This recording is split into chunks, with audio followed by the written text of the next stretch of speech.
তো জীৱন প্ৰক্ৰিয়া বুলিলে তোমালোকে কি বুজা আছে যে জীৱন প্ৰক্ৰিয়া মানেনো কি কি কাম অব্যাহত হৈ আছে আৰু এই চাৰিটা কামকে একত্ৰিতভাৱে আমি জীৱন প্ৰক্ৰিয়া বুলি কওঁ। এইটো ভাইৰাছটো জীৱও নহয় জ্বৰও নহয়।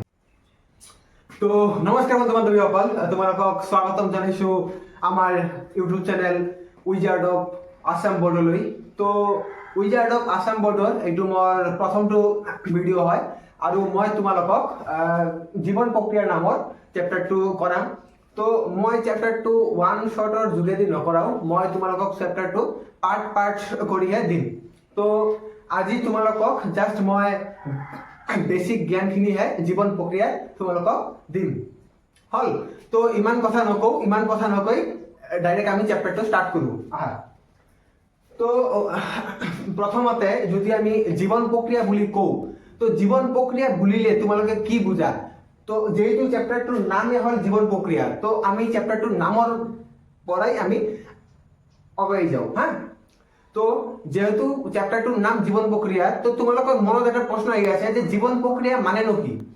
তো চোৱা, জীৱন প্ৰক্ৰিয়া হ'ল কি, আমি যে মানে খাদ্য খাই আছো, খাদ্য খাই তাৰ পৰা আমি কি গ্ৰহণ কৰি আছো? পৰিপুষ্টি, শক্তি গ্ৰহণ কৰি এই শক্তিখিনি আমাৰ দেহৰ মানে কি আমাৰ দেহৰ ভিতৰত আকৌ কি কয় ৰক্ত নলিকাৰ মাজেদি এঠাইৰ পৰা আন এঠাইলৈ পৰিবাহিত হৈ আছে। এই শক্তিখিনি আমাৰ দেহৰ কোষত যাই কোষক শক্তি প্ৰদান কৰি আছে আৰু পাছত অৱশেষত কি হৈ আছে? অৱশেষত আমি এই খোৱা বস্তুখিনি মলত্যাগ কৰি দিওঁ আৰু মূত্ৰ ত্যাগৰ যোগেদি খোৱাখিনি উলিয়াই দিওঁ। হল, আৰু মানে কিবা কিবি কাম আমাৰ দেহৰ ভিতৰত সংঘটিত হৈ থাকে। তো এই গোটেইখিনি কাম একেলগকে আমি জীৱন প্ৰক্ৰিয়া বুলি কওঁ। তো মই ফাৰ্ষ্ট যিটো কুৱেশ্যন তোমালোকৰ মনত আহি আছে, তো মই কুৱেশ্যনখিনি আগতে মানে ফাৰ্ষ্ট এটা ইম্পৰ্টেণ্ট কুৱেশ্যন তোমালোকক লিখি দি আছো। চোৱা, প্ৰথম কুৱেশ্যনটো কি আহিব যে জীৱন প্ৰক্ৰিয়া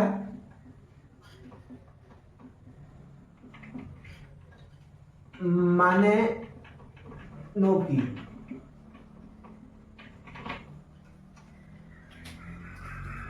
তো মই এইটোৰ এনচাৰটো আগত লিখি দিওঁ, তাৰ পাছত তোমালোকক আৰু ভালকে জীৱন প্ৰক্ৰিয়াৰ বিষয়ে মই কৈ দি আছো। উত্তৰ, আমি জীয়াই থকাৰ বাবে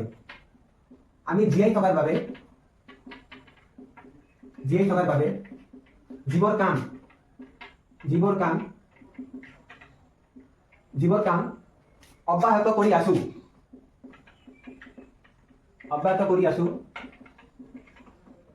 আছো বা আমাৰ দেহৰ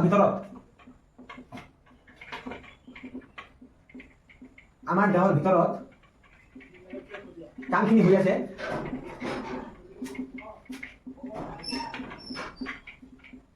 সেই সকলোবোৰ কাম একত্ৰিতভাৱে আমি জীৱন প্ৰক্ৰিয়া বুলি কওঁ। সেই সকলোখিনি কাম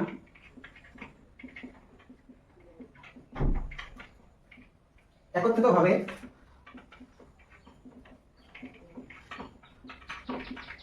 আমি জীৱন প্ৰক্ৰিয়া বুলি কওঁ।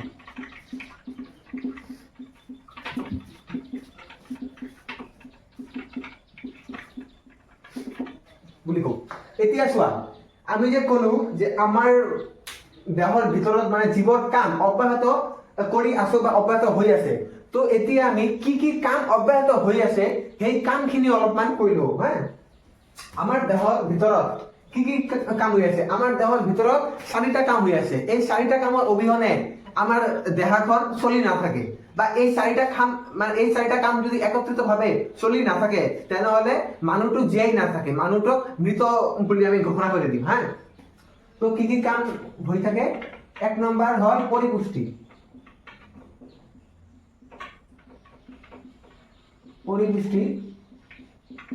দুই নম্বৰ কামটো হ'ল শোষণ।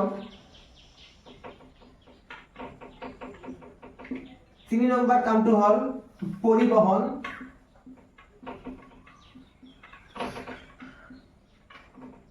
পৰিবহন আৰু 4 নম্বৰ কামটো হ'ল ৰেচন।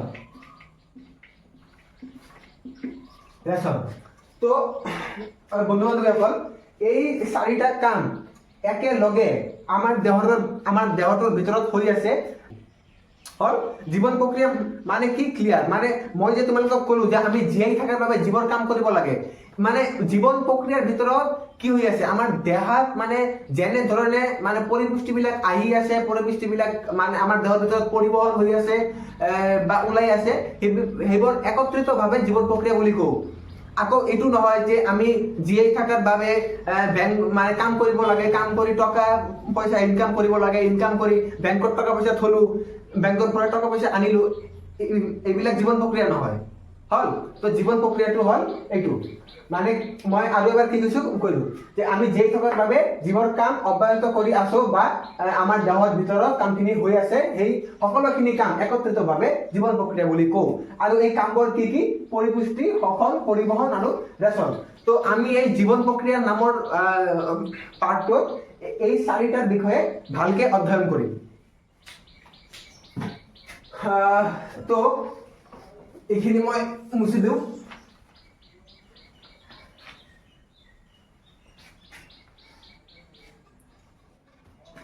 তো মই চেপ্টাৰটো ষ্টাৰ্ট কৰাৰ আগতে মানে NCERT বা তোমালোকৰ যিটো পাঠ্যক্ৰম আছে, এই পাঠ্যক্ৰমত থকা কিছুমান ইম্পৰ্টেণ্ট কথাখিনি কৈ যাওঁ, যাতে তোমালোকৰ কিতাপত এটা কথাও মিছ নহয়।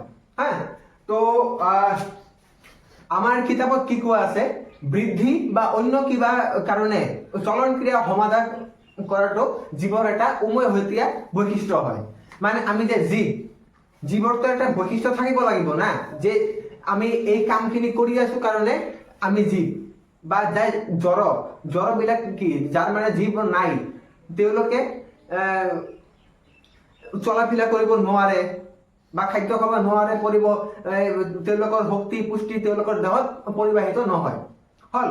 তো জ্বৰবিলাক বাদ দিয়া, মই এতিয়া জীৱৰ কথা কৈ আছো। তো জীৱৰ এটা উমৈহতীয়া বৈশিষ্ট্য কি? বৃদ্ধি বা অন্য কিবা কাৰণে, এই আমি যে সৰুৰ পৰা যে ডাঙৰ হলো, এইটো আমাৰ বৃদ্ধি। বা অন্য কিবা কাৰণে যে আমি যে এই চলন ক্ৰিয়াটো সমাধান কৰি আছো, এইটো হ'ল এটা জীৱৰ উমৈহতীয়া বৈশিষ্ট্য। তো হ'ল জীৱৰ এটা উমৈহতীয়া বৈশিষ্ট্যৰ কথা ক'লো। তো মই এতিয়া অলপমান ভাইৰাছৰ কথা তোমালোকক মানে কৈ দিওঁ, কিয়নো তোমালোকৰ কিতাপত ভাইৰাছৰ কথাৰ অলপমান দিয়া আছে।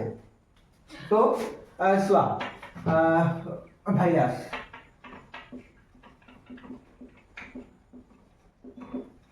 এই ভাইৰাছক লৈ বৈজ্ঞানিকসকলৰ মাজত ভিন তৰ্ক বিতৰ্ক হৈ থাকে। কিয়নো কাৰণটো জানানে কি? কিয় তৰ্ক বিতৰ্ক হৈ থাকে?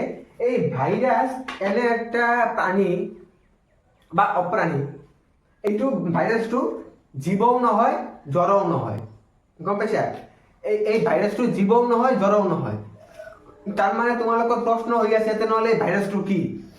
তো ভাইৰাছটো চোৱা, যেতিয়া ভাইৰাছটো এটা জীৱ দেহৰ ভিতৰত প্ৰৱেশ কৰে, তেতিয়া এই ভাইৰাছটো জীৱিত হৈ উঠে। আকৌ যেতিয়া এই ভাইৰাছটো জীৱ দেহৰ বাহিৰত থাকে, তেতিয়া ভাইৰাছটো মৃত অৱস্থাত থাকে হ'ল। এতিয়া মই আৰু অলপমান ভালকে তোমালোকক কৈ দি আছো। চোৱা, কিতাপত আছে যে ভাইৰাছৰ দেহাৰ ভিতৰত যিমানলৈকে ভাইৰাছ জীৱ দেহৰ ভিতৰত প্ৰৱেশ নকৰে, সিমানলৈকে ভাইৰাছৰ দেহত কোনো ধৰণৰ আণৱিক ক্ৰিয়া সংঘটিত নহয়। আণৱিক ক্ৰিয়া বুলিলে তোমালোকে কি বুজিবা? আণৱিক ক্ৰিয়া মানে আমাৰ দেহৰ ভিতৰত যে DNA RNA বিলাক যে আছে, একদম সৰু লেভেলত যে কামখিনি হৈ আছে হ'ল।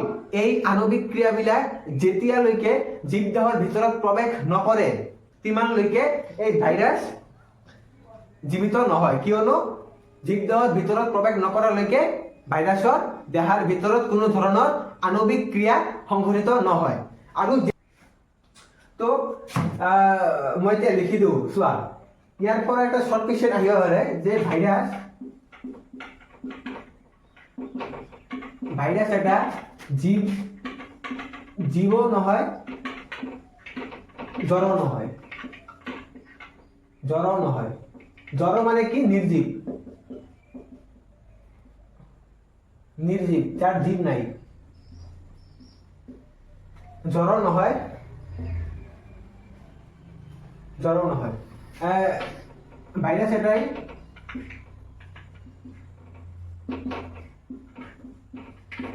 যিমান সময়লৈকে মাৰ্কাৰটো চেঞ্জ কৰিব,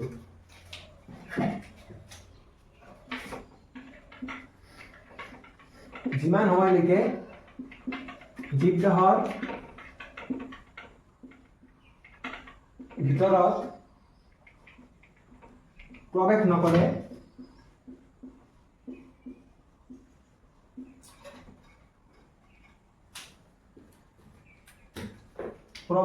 প্ৰৱেশ নকৰে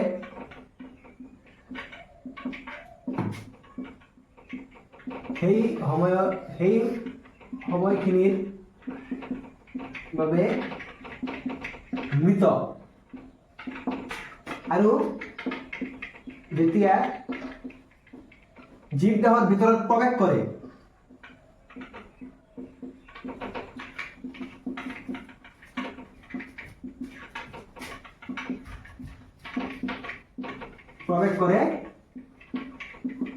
কি হৈ যায়?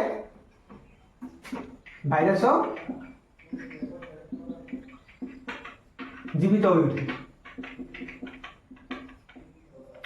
হয়ে উঠে, হল। আৰু ইয়াৰ কাৰণটো কি? যেতিয়া জীবদেহৰ ভিতৰত প্ৰৱেশ কৰে তেতিয়া কি হয়? ভাইৰাছৰ দেহত আণৱিক ক্ৰিয়া সংঘটিত হয়। ভাইৰাছৰ দেহত আণৱিক ক্ৰিয়া সংঘটিত হয়, আৰু যিমানলৈকে প্ৰৱেশ নকৰে সিমানলৈকে এই আণৱিক ক্ৰিয়াটো সংঘটিত নহয়। হল, ভাইৰাছৰ কথাখিনিও ক্লিয়াৰ হৈ গ'ল। তো মই এতিয়া এইটো মুছি দিওঁ।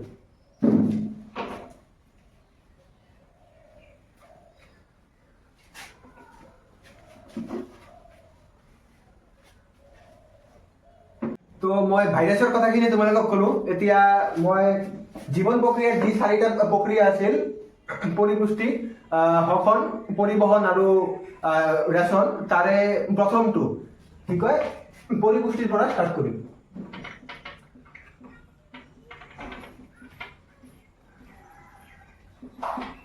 তো পৰিপুষ্টি একচুয়ালি দুই ধৰণৰ হয়। এটা হ'ল স্বপক্ষী পৰিপুষ্টি আৰু এটা হ'ল পৰপক্ষী পৰিপুষ্টি। তো স্বপক্ষী পৰিপুষ্টি আৰু পৰপক্ষী পৰিপুষ্টিৰ বিষয়ে তোমালোকক মই নেক্সট ক্লাছত অৱগত কৰাম, কিন্তু আজি মই জাষ্ট এই পৰিপুষ্টিৰ বিষয়ে কৈ আজিৰ ক্লাছটো সমাপ্ত কৰিম। তো পৰিপুষ্টি মানে কি চোৱা, সংজ্ঞাটো অলপ লিখি দি আছো, তাৰ পাছত তোমালোকক কৈ আছো। পৰিপুষ্টি হ'ল যে আমাৰ দেহত বাহিৰত শক্তিৰ উৎসৱ আমি কি বুলি কওঁ? আমি আহাৰ বুলি কওঁ। তো চোৱা, ইয়াৰ পৰা আৰু এটা মানে কুৱেশ্যন হৈ যাব যে আমি আহাৰ কাক বুলি কওঁ? তো আমাৰ দেহৰ বাহিৰৰ যিখিনি শক্তিৰ উৎস আছে তাক আমি আহাৰ বুলি কওঁ। আহাৰটোতো মানে আমাৰ দেহত আমি নিজে তৈয়াৰ কৰি নলওঁ, আমিতো আহাৰখিনি আমি বাহিৰৰ পৰাই কি কয় লওঁ। সেইকাৰণে আমাৰ দেহৰ বাহিৰৰ শক্তিৰ উৎসক আমি আহাৰ বুলি কওঁ। আৰু এই আহাৰখিনি জীবদেহৰ ভিতৰত এই আহাৰখিনিৰ পৰা জীবদেহৰ ভিতৰত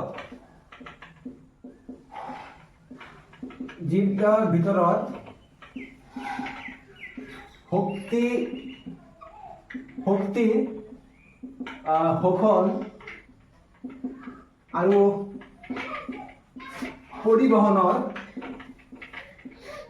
পৰিবহনৰ এক বিশেষ প্ৰক্ৰিয়া থাকে। এই এক বিশেষ প্ৰক্ৰিয়া আছে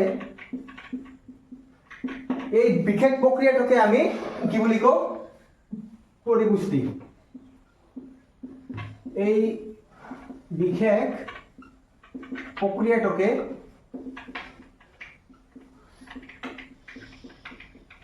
আমি পৰিপুষ্টি বুলি কওঁ পৰিপুষ্টি বুলি কওঁ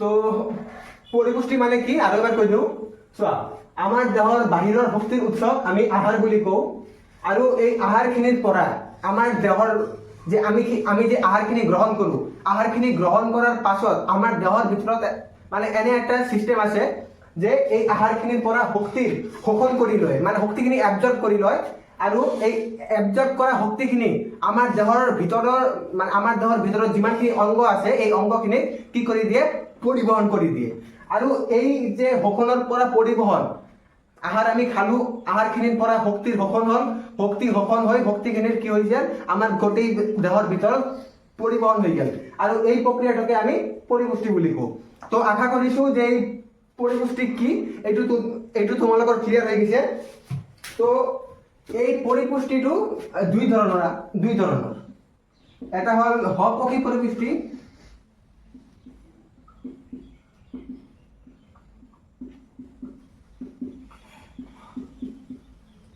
আৰু এটা হ'ল পৰপক্ষী পৰিপুষ্টি